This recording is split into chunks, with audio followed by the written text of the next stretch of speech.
We're going to focus on zinc right now, in particular galvanization. And this is the process that's been around for a century or more of applying a protective zinc coating to steel or iron to prevent rusting. We're joined now by Melissa Lindsley, Executive Director of the American Galvanizers Association. Thanks very much for coming on the show. Well, thanks for having me. So we know zinc is a wonderful material for protecting steel, for protecting metal. Where's most of it used, though? What applications? As far as where's the most zinc used or where's the most galvanizing used? Oh, I see. Okay, most zinc. Let's start with that. Thanks. Okay.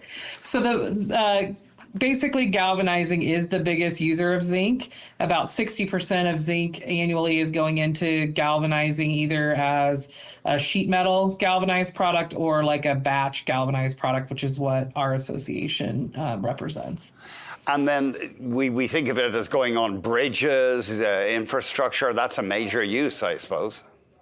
Yeah, so about 45% of all galvanizing in the batch world or in the after fabrication world is in bridge and highway and electric utility and communication. So that's nearly half the use, which is why that's probably the most common thing that you think of. It's a huge metal globally. Production, something like 12 million tons, I believe, which is more than half of copper production, or slightly more anyway.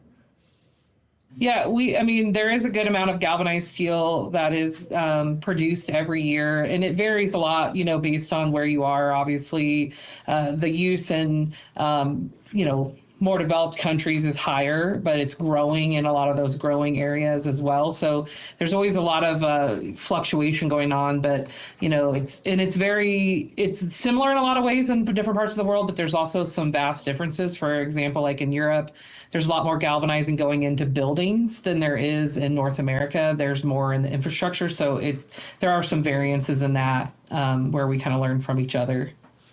Tell us about the data center connection. I had no idea. I was looking at Jeffrey. You just talked to the people at Jeffries, and some of these data centers go into remote areas, and so they want to galvanize the metal.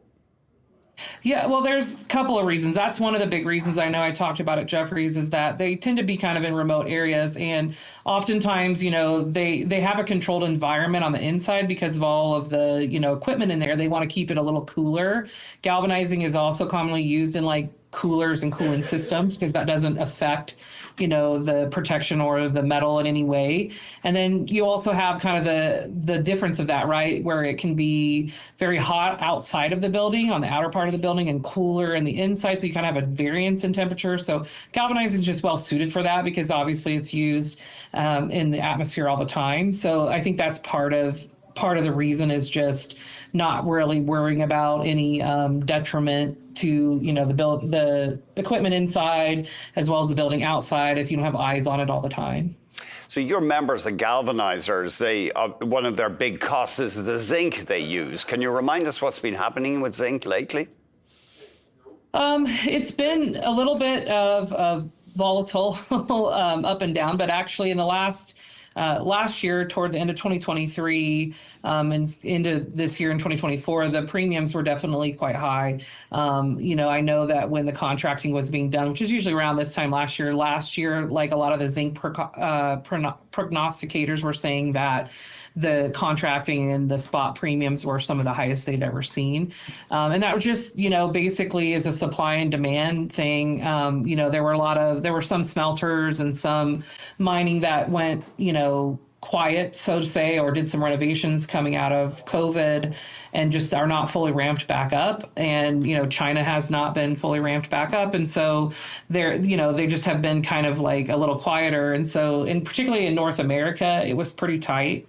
It's getting a little better now. It's eased a bit, I would say. But, there is concern around that because obviously if you listen to the International Zinc Association and people in the zinc world talking about additional demands on zinc and like zinc batteries and things that have been relatively low user of, zinc tonnage over the years, they're talking about like exponential growth. And what does that mean for, the availability for, galvanizing that has been using zinc for hundreds of years? So, Melissa, we